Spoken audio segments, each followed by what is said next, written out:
আর মাওলানা নিজামী ফাঁসির মঞ্চে গিয়ে বলেছেন, আমি এই ফাঁসির রশি থেকে গোলাপের খুশবু পাচ্ছি। ওনাকে কারারক্ষীরা এসে বলে যে স্যার আজকে তো আপনার ফাঁসির হবে। আলহামদুলিল্লাহ, আপনারা আমার পরিবারকে খবর দিচ্ছেন, পরিবার আসলে জানায় যে ওকে। তো সময় যখন হয়েছে কারারক্ষীরা আসছে ওনাকে ধরে নেওয়ার জন্য, বলে যে আপনারা ধরে নেবেন কেন? যে ধরে নিতে অপরাধীকে নেয়, আর ধরে নিলে তো বোঝা যাবে যে আপনারা নিতেছেন, আমি যেতে চাচ্ছি না। তো আমি তো আল্লাহর কাছে যাওয়ার জন্য প্রস্তুত, ধরে নিলে তো আমি প্রস্তুত দিলে বোঝা যাবে না, আমাকে ধরা যাবে না। তো স্যার আইন, উনি তো মন্ত্রী, এই জন্য সব স্যার ডাকে, বলে স্যার আইনে আছে। বলে যে দেখেন আপনার উপরে কথা বলে, আমি নিজেই যাব। তো পরে ডিসি কর্মকর্তারা এসে ওনার দুই পাশে দাঁড়াইছে, বলে স্যার হাঁটেন। বলে ঠিক আছে, আমি হেঁটে হেঁটে যাব। দুই পাশে কাগজে যাতে বোঝা যায় যে ওরা বলবে যে ধরে নিচ্ছে, আসলে ধরে নেয়, ঠিক আছে।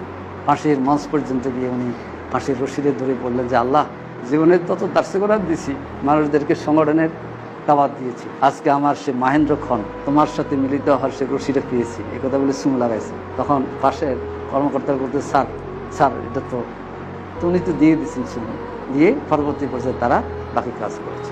মৃত্যুর ভয় মুমিন লালন করে না, শাহাদাত মুমিনের উজ্জীবনী শক্তি। এই জন্য মাওলানা নিজামীর ফাঁসির মঞ্চের ঘোষণা তাকে দুর্বল করে নাই, সাহসী করেছে। উনি রাত 10টা সাড়ে 10টায় ওনার ফ্যামিলি গেছে।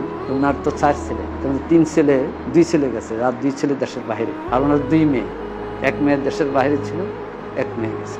আর আমাদের যারা ওনার আত্মীয়স্বজন ডাকে, ওনার wife Mrs Shamsun Nahar Nizami Manarat international স্কুলের উনি প্রিন্সিপাল ছিলেন, শামসুন নাহার নিজামী। উনিও রাজশাহী বিশ্ববিদ্যালয়তে উদ্ভিদ বিজ্ঞানে পাশ করা একজন। তো বেগম শামসুন নাহার নিজামী, ওনার 2 ছেলে ব্যারিস্টার মোমেন আর ডাক্তার খালিদ। উনি সবাইকে খোঁজখবর নিলেন এবং বললেন, দোয়া নিলেন। মহসিনা হচ্ছে সাইফুল্লাহ মনসুরের ওয়াইফ, যে সাইফুল্লাহ মনসুরের গান শোনাতেন, ওনার বড় জামাই। আর ওনার সেকেন্ড জামাই হচ্ছে শিবিরের সাবেক সেক্রেটারি জেনারেল ব্যারিস্টার নজরুল, শিবির সেক্রেটারি জেনারেল ছিল। আর বড় জামাই সাইফুল্লাহ মনসুর, আর বড় মেয়ের নাম হচ্ছে মহসিনা। উনি বলছে, মহসিনা চিন্তা করো না, তোমার নামে আমি করেছি, তুমি বড় মেয়ে, আমাকে মানুষ মহসিনার বাবা ডাকতো। বড় ছেলে বড় মেয়ের ডাকে না, বলে তুমি আমার বড় মেয়ে, তো আমি চলে যাচ্ছি, সবার করবে, সবাইকে বোঝাবে। দেখো বড় মেয়েকে সান্ত্বনা দিচ্ছে যে তোমার নামে আমাকে ডাকতো, আর ছেলেদেরকে বুঝাই দিল। পরে যাওয়ার সময় ওনার মিসেসকে বললো যে কোন জামাটা পরে যাও, তোমরা সিলেক্ট করে দাও। তো এই যে কথা বলা, এটার মধ্যে আছে যে স্বাভাবিক প্রস্তুতিতে কোথায় যাচ্ছে, ফাঁসির মঞ্চে। ওনার বড় ছেলে যেটা, ওটার নাম হলো নাকিবুর রহমান তারেক। ওর নামের এক অংশ হচ্ছে নাকিব। তো উনি আবু নাকিব লিখতেন পত্রিকায়। তোমরা সোনার বাংলার সংগ্রাম যদি আরও 15 বছর আগে দেখো, উনি পত্রিকায় লিখলে এই নামে লিখতেন, আবু নাকিব, অর্থাৎ মতিউর রহমান নিজামী। তো তারেক আমেরিকাতে থাকে, আমার সাথে কথা হইলো, বললাম যে তারেক। তো তারেক আমাকে বললো যে আলহামদুলিল্লাহ ভালোই আছি। একটু কথা বললো যে দেখেন আব্বার এতেকালের পরে তো আমার ছেলে জন্ম নিল, আলহামদুলিল্লাহ। তো ছেলের নাম রেখেছি মতিউর রহমান নিজাম। আমি বললাম যে এই নাম কেন রাখলো? তো বললো যে আব্বা জেলে যাওয়ার পরে আমি খবর পেলাম, যেতে চাইলাম, কিন্তু আমাকে আব্বাই নিষেধ করলো জেলখানা থেকে যে তারেক আমেরিকা থেকে আসলে আমাকে আর যেতে দেবে না, তাকে যেতে দেবে না, তারেক থাকুক। ফাঁসির ফয়সালা হওয়ার পরেও আমি বলছি আমি যাই, দেবে না। এই জন্য আমার ছেলের নাম রাখার 2টা দিক। একটা হচ্ছে আব্বা একজন আলেম ছিলেন, আমার ছেলেটাকে যেন আব্বার মতো আলেম আব্বার মতো আলেম যেন।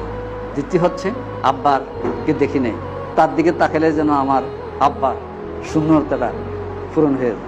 এই জন্য ইসলামী আন্দোলনের চলে যাওয়া এটা খুব কঠিন বিষয় না। 2টা কথা বলে শেষ করব। আল্লাহ রসুল হাদিসে বলেছেন, আসাদুন নাস বালান আল আম্বিয়া, সবচেয়ে কঠিন পরীক্ষার মুখে পড়ে কারা? আম্বিয়া কারাম। সুম্মা আল আমসাল সুম্মা আল আমসাল। তো নবীরা তো কঠিন পরীক্ষা দিচ্ছে, জ্বলন্ত আগুনে নিক্ষিপ্ত হয়েছিলেন কি হযরতে ইব্রাহিম আলাইহিস সালাম। তারপরে ঈমান ছাড়ছে, হাসবুনাল্লাহু নি'মাল নাসির। এরপরে যারা তারা